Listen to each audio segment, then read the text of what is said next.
Hey, what's going on? Josh here. I'm going to give you a special look into the speech that I gave for the HBA community, or better known as the Home Business Academy, during our Freedom Fest event. Now, this is actually my first speaking engagement for the marketing side of things, and I was actually really nervous to do this. And I was told it went really well. I'd love to hear your feedback. I'd love to see what you think about this. And you're going to learn how to create instant authority with your audience. Now, keep in mind, this is a recording, so it is not something that might have the best audio like I normally do on my videos. But I really wanted to bring this to you to just go to show what your efforts can really bring you in terms of when you do build that influence with your audience. And it just felt so great to be able to share my experience with people, share my knowledge, and help people be able to move their businesses forward. So I'm going to roll the intro and we'll get right into it.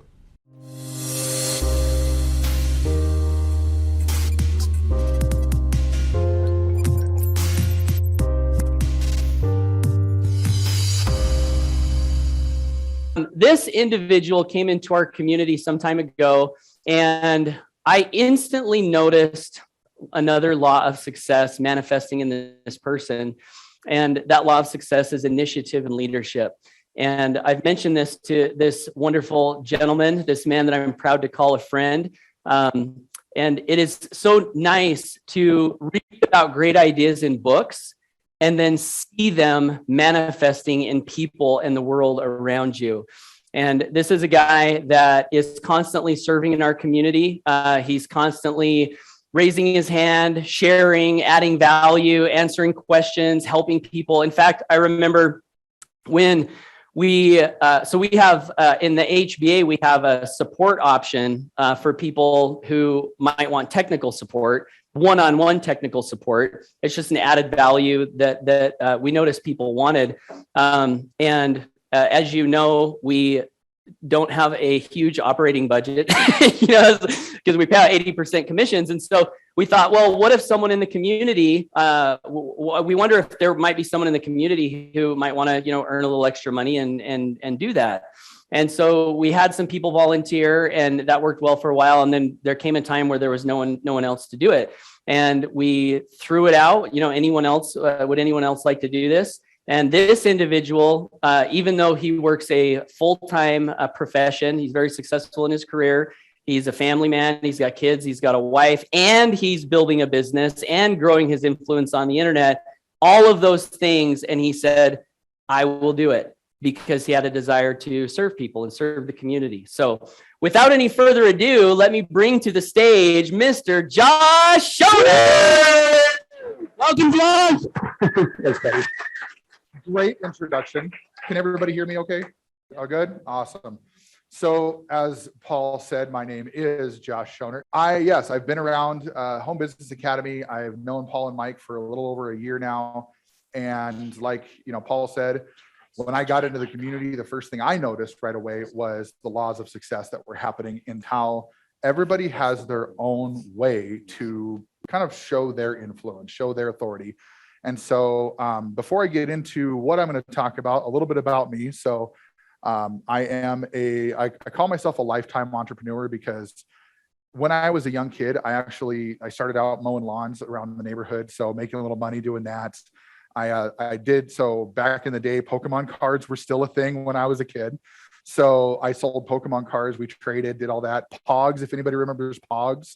That was a thing in, my grade school. And so swapping those things out, I always found ways to get what I wanted based on, bartering and, doing things for other people and serving other people. And then I eventually got what I wanted. So I call myself a lifetime entrepreneur, because I'm always trying to make things work and do that. So I am a best-selling author. Just back in November, I did release a book called Breakthrough Leadership. And that did go to bestseller status the same day that I launched it, which is, I'm very, very grateful for everybody who was involved in that. Some of you in the community were involved in that as well. So it's awesome. And I am also a certified digital marketing specialist. And so I did go through courses and schooling to become certified in digital marketing, so that way I could serve my audience at the highest level. I am also specialized inside of that in email marketing and affiliate marketing. And so with the email marketing side, doing automation, things like that. And then I am a content creator on TikTok and YouTube. That's one of the things. I actually did a training for Amy's team here not that long ago, and just did some TikTok tips and things like that. And that's where I do most of my content now, is on TikTok and YouTube. And people always ask, they go, well, why TikTok? And I say, well, there's a lot of influence to be had on TikTok, and you can use it in a professional way. You don't have to do all the crazy dances and all those things, but some people do that even to provide their influence. And then I also, I really love barbecue, and it kind of shows. And I put in here, I love barbecue, even though it doesn't love me back. So I actually, I do have a picture I'll show a little bit later. But I wanted just to give you a little bit of my background, just to kind of show my upbringing just real fast. So that's a picture of me when I was probably about a year and a half or so. That's my dad. And that was, they went and did like an old timey photo. So that was me in high school. I was really into the pop music in high school. And so I did the Nick Carter haircut from Backstreet Boys and parted it down the middle and gelled it. So it stayed there. My hair does not naturally do that. So that was always kind of a fun picture to show. And then, so in high school, I did actually get into BMX racing quite a bit. And that was kind of one of my first areas where I really got deep into entrepreneurship, because through that, I actually built a business in high school around repairing BMX bikes. And I would travel to all the different races. And I would, in between my races, I would actually repair other guys' bikes and make a little bit on that, and then get back on my bike, go do my heat, and then go back to my little nook over in the corner and help do all that kind of stuff. And then that was just another picture I put up there. That was my senior photo. And so I didn't always have the barbecue gut. I did actually was fit at one point in time. And so a little bit about my family here. So that is me and my wife. That was when we went down to Orlando, Florida. And so she's my rock. She keeps me grounded. I have sometimes all these delusions of grandeur of things that I want to do with my life. And she is like, wait a second, let's just bring that back a little bit.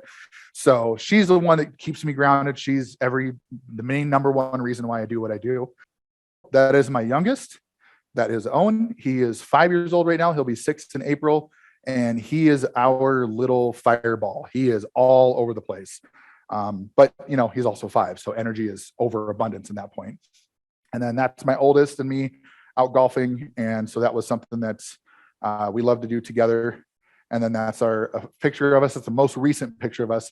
And you can see this one here is matching my height now, and he's only 13. And so I'm a little worried of like, I hope he just stops at like maybe size 13 or 14 shoes, because once you get above that, it's not easy to find. So a few things I like to do. I love to fish. I have a kayak. That's some of the stuff I do there. And then golfing. So that's my oldest, my 2 brothers and my dad. And then that was my boys and me going on the bike rides. And then one of the things my son and I love to do, we're big gamers. And so we do play a lot of video games together. And it's something that I did for a while, but then I brought him into it. And it's something that we can do together. We can bond. So there's just a little peek of some of the barbecue that I've done. So that's a brisket flat there. And so that's one of my other passions besides marketing and, helping people. So anyways, so that's a little bit about me. So my topic today is how to create instant authority with your audience. Now, this is a topic that's really near and dear to me, because anytime we're out there and we're marketing, one of the number one things that we're thinking about, right, is how do we get these people to know, like, and trust us? How do we get these people to, understand that we're real people, that we are out here just trying to help others. We're trying to build a life for ourselves. And so what we're going to talk about is exactly how to do that. Now, I want to go into a little bit of a story and why I believe that, when the know, like, and trust factor, you have to get people, first of all, to know you, right? So that's what I did already, is went through a little bit about me. Now, I want to tell you a little bit about just kind of some of the stuff that we went through, my wife and I. And, growing up, I didn't have it easy, like, not everybody really does in the first place. But my parents split up when I was really young. My dad moved up to North Dakota. My mom was in California. So I was moved back and forth between, 2,000 miles apart multiple times a year, because of course my dad had the right to see me. And so it was his choice to move. They got that taken care of. So it was pretty challenging growing up. And then getting into my teenage years, I decided to move to North Dakota to actually get some additional schooling and things like that. And what happened was I ended up falling in with the wrong crowd. And I ended up falling into drugs and alcohol and I lost my license because I was racing around in my car and all this kind of stuff. And so I ended up having these challenges that I was faced with that most people, and most people that I talk to don't face with those kinds of challenges. But that doesn't mean that nobody does. It just means that that's my story. And so with that, I had to learn to overcome a lot of those challenges and keep pushing forward. And as my wife and I got together, we encountered even more challenges, marital challenges. We encountered issues, health issues, financial issues, things like that. And through all of those things, when I was really young, I read a book called Think and Grow Rich. And there was a quote in that book that stuck with me the whole time. Napoleon Hill says in the book, every adversity, every failure, every heartache comes with it the seed of an equal or greater benefit. And so through all of these challenges, I had that in the back of my mind as I'm going through something hard right now, what benefit is going to happen on the other side? And I can say for sure, all of those things that happened were things that I had to really struggle through. And there were times that I just wanted to give up. I didn't want to do anything. I just said, I'm done. Sometimes that was thinking very bad things that I wanted to do to myself. But the point of that is I never took action on those because I always believed there was a better benefit on the other side of that challenge. And every time I came out of that challenge, I was better. And I would go through another challenge and I would be better the next time I came out of that challenge. It's always a learning experience, right? And so when you think about those things, how can we bring that level of, experience, those things that we've learned, those different items that we've gone through, how can we bring that to other people to help them know, like, and trust us? So number one is in your speech. So obviously right now I've been talking to you all here in the room and virtually. And so when you think about talking about in your speech, what are you normally thinking about when you're talking to somebody? Well, most of the time you're not thinking about much except what you're talking about. But if you really think about it, your tone plays a big part.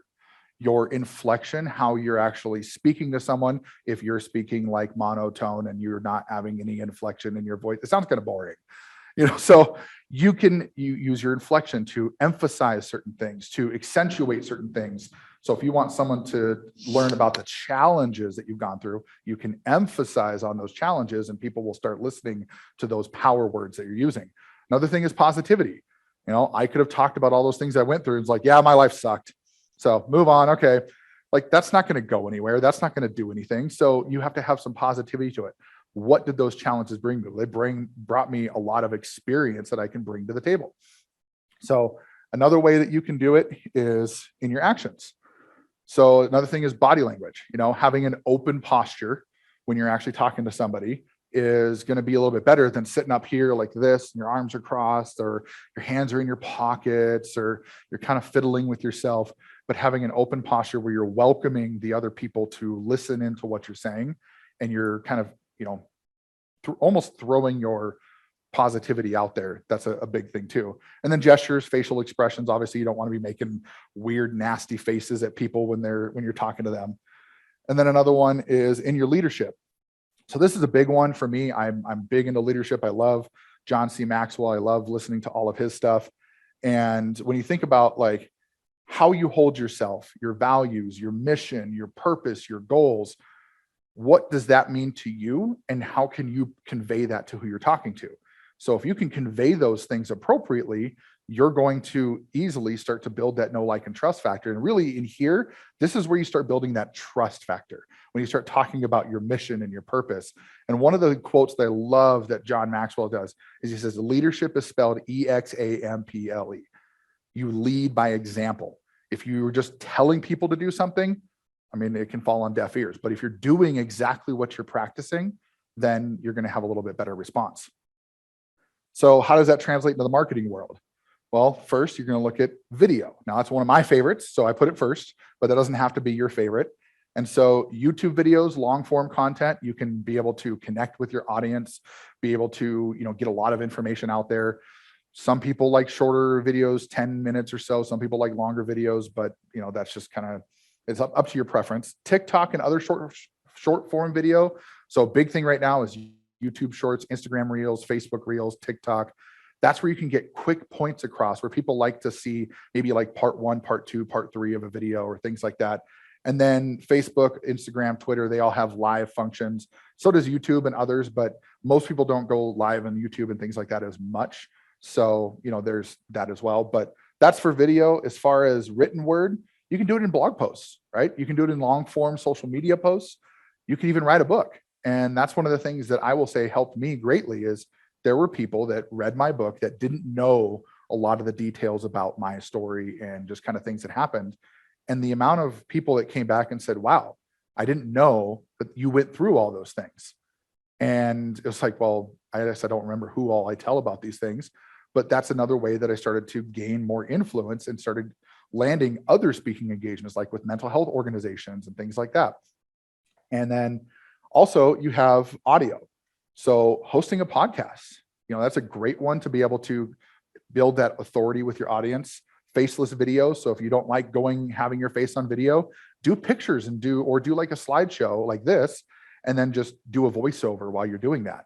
Another thing, group calls, the Grow Rich morning calls. That's a great way to be able to provide influence, to build that influence with your audience. Because like, I know Paul and Mike love to showcase other people to host for a day. So that's an opportunity maybe for somebody to get on there and do that. And then audio messages, sending messages back and forth. I think that if you're going to talk about something that's really deep, you want to make sure that you're putting through an audio message. Just doing it in text doesn't have that inflection. It doesn't have that tone.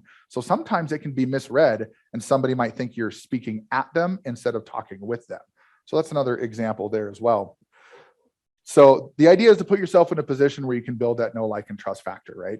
Is we want to be able to build that audience, be able to have build authority with your audience to be able to help them. So when we think about building your authority with your audience, how to create that instant authority, think about what I just did literally right now.